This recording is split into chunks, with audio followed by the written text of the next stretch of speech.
The New York Times, a former newspaper, has sent a cracked reporter to discover what on earth is wrong with our country. And it turns out it's white women. I know, right? Who would have guessed? You might have thought our biggest problem was unemployment, but Donald Trump fixed that. Or ISIS, but Donald Trump fixed that. Or unconstitutional Looney Tunes taking charge of our government and replacing the structures meant to protect our liberty with racist left-wing diktats guaranteed to plunge us all into oppression and poverty. But Donald Trump fixed that too. So what's left? Yes, it's those white girls. Alexis Grinnell has studied these exotic creatures carefully by actually being one of them for many years. And she writes, quote, and my hand to God, I'm not making this quote up, after a confirmation process where women all but slit their wrists, letting their stories of sexual trauma run like rivers of blood through the Capitol, the Senate still voted to confirm Judge Brett M. Kavanaugh to the Supreme Court.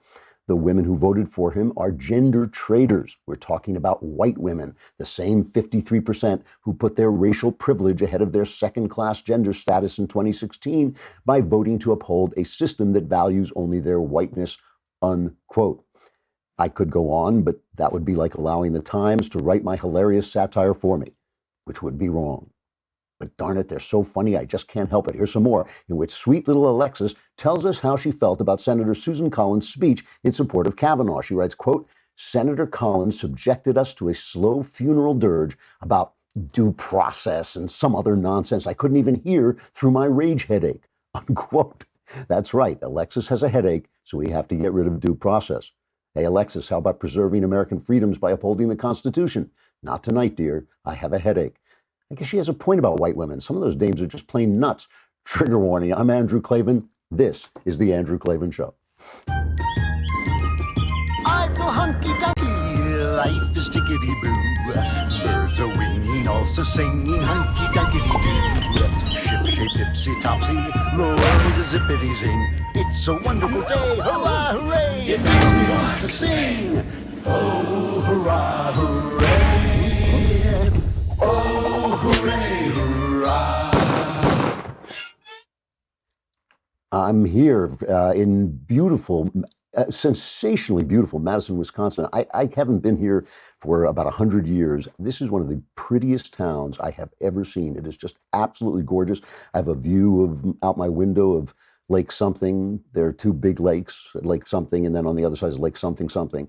And I have a view of one of them. It is just a spectacular town. And I will be speaking tonight at the University of Wisconsin at Madison. It starts at 7:30 p.m. Eastern, 4:30 p.m. Pacific. And you can watch me on YouTube and Facebook. So bring your leftist tears tumblers. I will fill them up for you. We also have Max Boot coming up. He is a never Trumper. We had a really interesting conversation. I will tell you about it when we get to it. What else have we got going on? We've got stamps. We have to have stamps.com because you do not want to go to the post office if you can help it. We love the post office. The post office has been my life. It has helped me through so much of my writing career.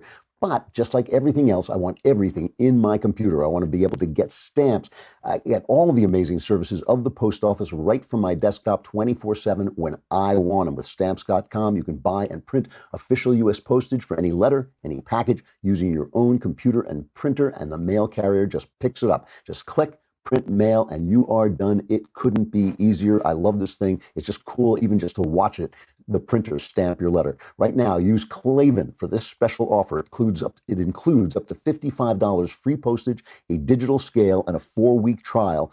Don't wait. Go to stamps.com before you do anything else. Click on the radio microphone at the top of the homepage and type in Klavan. That's stamps.com. Enter Klavan. You can write to me and ask, how do you spell Klavan? It's Klavan.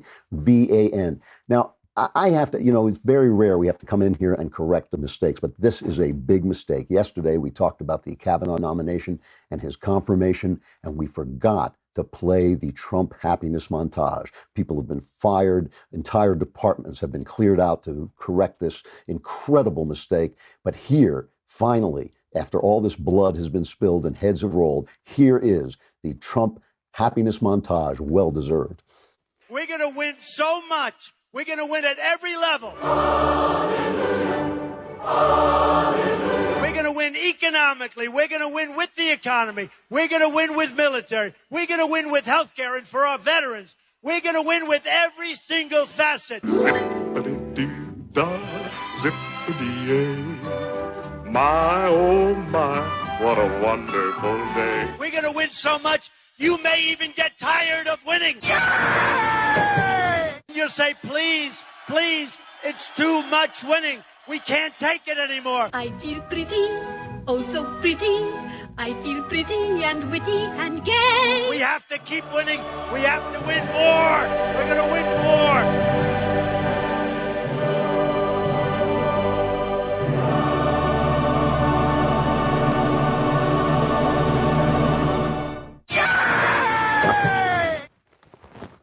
Boy, oh boy, was that ever deserved. I mean, what a week, a couple of weeks Trump has had with the economy booming and, of course, Kavanaugh getting confirmed and the renegotiated NAFTA deal. He has been just incredibly on a roll. Did have some bad news this morning. Nikki Haley has resigned from the United Nations. Apparently, she has been planning to do this. They say that some of his aides were taken aback. Maybe John Bolton was taken aback, but I don't know. Trump obviously knew about it. And it's said that she has been planning this for a long time. She was going to serve for 2 years, maybe take a break, maybe come back. She is a genuine loss. She has been courageous, graceful, smart, on point. It's going to be really tough to replace her. And I won't be able to do my cheap S&M jokes about watching a beautiful woman slap around the Russians as my form of SM porn. I always felt kind of bad about those jokes. You know, I was making cheap sex jokes about a beautiful, accomplished woman like Nikki Haley, but that never stopped me. Maybe it's because I'm like a sleazy guy. I'm not sure. Yeah, that's it. So who knows? She was talking. Well, let's listen to what she said in her resignation. It has been an honor of a lifetime. I said I am such a lucky girl to have been able to lead the state that raised me and to serve a country I love so very much has really been a blessing, and I want to thank you for that. But I'm most excited. Look at the 2 years. Look at what has happened in 2 years with the United States on foreign policy. Now the United States is respected. Countries may not like what we do, but they respect what we do. They know that if we say we're going to do something, we follow it through, and the president proved that, whether it was with the chemical weapons in Syria, whether it's with NATO, saying that other countries have to pay their share. I mean, whether it's the trade deals, which have been amazing, they get that the president means business, and they follow through with that. That's why she's been so amazing. She has been able to have this kind of grace, this kind of force and the kind of power, but also get along with President the Donald, which is not always easy for people. She was touting Jared Kushner, saying what a genius he is behind the scenes. He may get the appointment, maybe Bolton. Bolton would be fun, just watching the confirmation hearings, since if you remember, during the George W. Bush administration, they wouldn't confirm him because they thought he was just too mean to deal with those nice people at the UN. But that would go beyond watching John Bolton at the UN would be beyond S&M porn. That would be more like watching Roadhouse every day.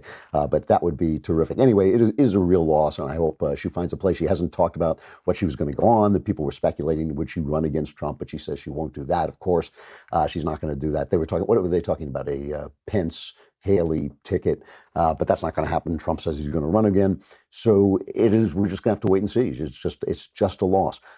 On the other side, however, one of the big tactics of the left, of course, is forcing people to apologize for things that you don't have to apologize for. So you come out, you speak a fact, and you say, why should we trust all women? Women lie just as much as men. That's a fact, right?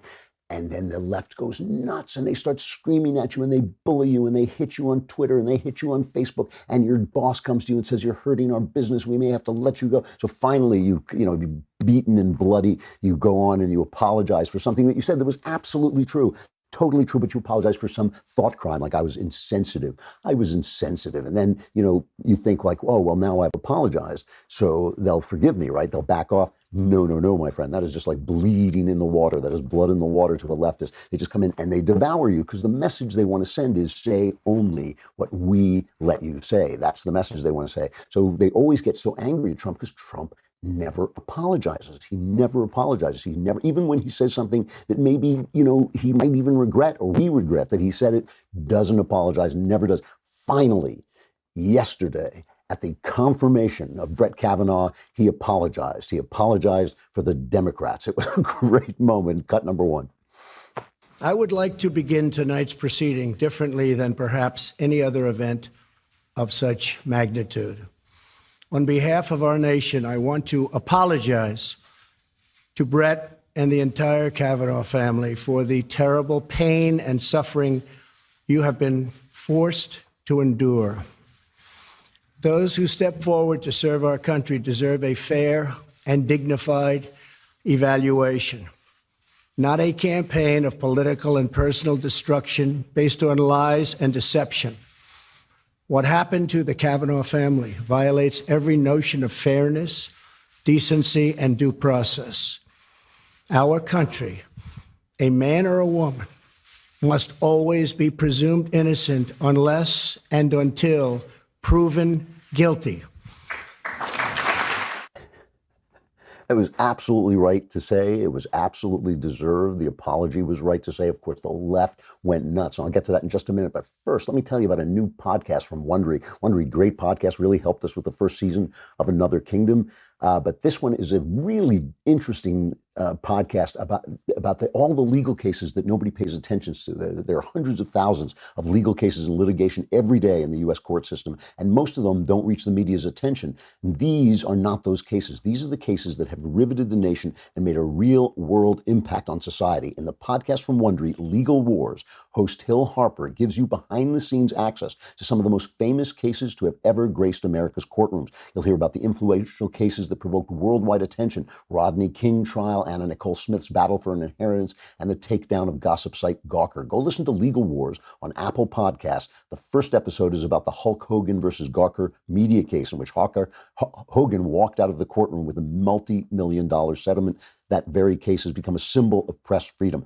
You can find Legal Wars on Apple Podcasts wherever you're listening to this, or head over to wondery.fm/Klavan. That's WONDERY.fm/Klavan. It's a great show, and you're going to have fun listening to it, and you'll learn how to spell Klavan, Klavan. So you got to listen to, there should be a word. There's no word to describe someone who is completely unself-aware, but that describes the left, and especially the leftist press. Here is MSNBC watching the confirmation of Brett Kavanaugh, and the left just going absolutely insane. Now they're all coming in now to join in the celebration, and they look very happy, Gene. Mm-hmm, yeah, they do look happy. I mean, Clarence is wall-to-wall happiness. Well, everyone should pay attention to this, because this is what power looks like. This is what power looks like. Republicans had the power to do this, and they did it. This is a terrible moment, I think, for the country. One thing is clear. This president is only seeking to divide this country. There are people in the hard, cruel, I think that's the right for it, right. Yeah. They're enjoying making fun of this professional woman who said she was sexually assaulted. Let's make fun of her. Who are these people? Trump they like to a kind of bloodlust. When's the liberal or the progressive side going to speak loudly and blow the trumpet? When? Yeah. When? Well, I'm hoping Tuesday, November Wednesday? 6th. No, we'll when have a between big now and then? March. When are you going to go to start the fight? There's nobody out there. Where's Pelosi? Where's Schumer? Where's everybody? They shouldn't be taking the day off. I love it. Just the fact that they're happy is an insult to them. And why is, this is the problem with the left. He just nails it. The problem with the left is they're not making enough noise. They're not screaming at people. They're in the streets of Portland. Antifa's in the streets of Portland directing traffic as if they had some legal authority and chasing down anyone who doesn't obey them, and the police don't even do anything about it. That's the problem with the left. They're just too in control. They're just not shrill enough. They're not crazy enough. They're not violent and nasty enough. That is the problem with the left. How have we missed it up till now? It's unbelievable. If they would just be a little bit louder, a little bit meaner, a little really get down in the gutter. The problem is they're not accusing people of sexual molestation enough. They're just being too nice to everybody. That is the problem. That is why the left keeps losing. And, take it from Hillary Clinton. Hillary and Bill Clinton are going on a speaking tour because that's what the country needs today. What the country needs today is Bill and Hillary Clinton. Lock up your daughters, because if you want to see what sexual attacks look like, they're coming back. Bill and Hillary Clinton. And here's Hillary talking about how we can make amends and bring this country together by treating the right with more civility. You cannot be civil with a political party that wants to destroy what you stand for, what you care about.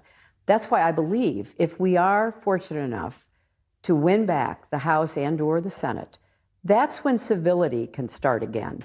But until then, the only thing that the Republicans seem to recognize and respect is strength. And you heard how the Republican members, led by Mitch McConnell, the president, really demeaned the confirmation process. Until we win, we can't be civil. Until we win, we have to keep on with the screaming and the yell. The light bulb never goes on. Maybe this is why they're not winning. Maybe this is why the country works better when they're out of power. Maybe this is why they should start to, respect the democratic process. I mean, you got people now, Alexandria Cortez, you've got her talking about how we should get rid of the Electoral College because it's a relic of slavery days. The Electoral College had nothing to do with slavery, but what they don't want, and they say this openly now, because when they lose, the problem is the country. When they lose, the problem is we have to get rid of the Senate. The Senate's not fair because there are just as much representation from North Dakota, as there is from New York. How can that possibly be fair? Of course, that is the whole point of the Electoral College and the Senate, is that the states get full representation. If you have in the Congress, obviously it's different, but in the Senate you have full representation for each state, and they don't like that. Why? Because they lost. If they didn't lose, then it would all be fine. So we have to get rid of the entire American system. There should be a word for completely clueless. S.E. Cupp was talking to Brian Stelter, and she talks about all the ways that the press was biased during the Kavanaugh fight. And listen to Stelter's response. About that, because just to name a few examples, the Washington Post published an op-ed written by, quote, Kavanaugh's ex-drinking buddies who believe he shouldn't have been confirmed. New York Times published a story about that includes Kavanaugh being involved in a bar fight 33 years ago during which he threw ice on someone.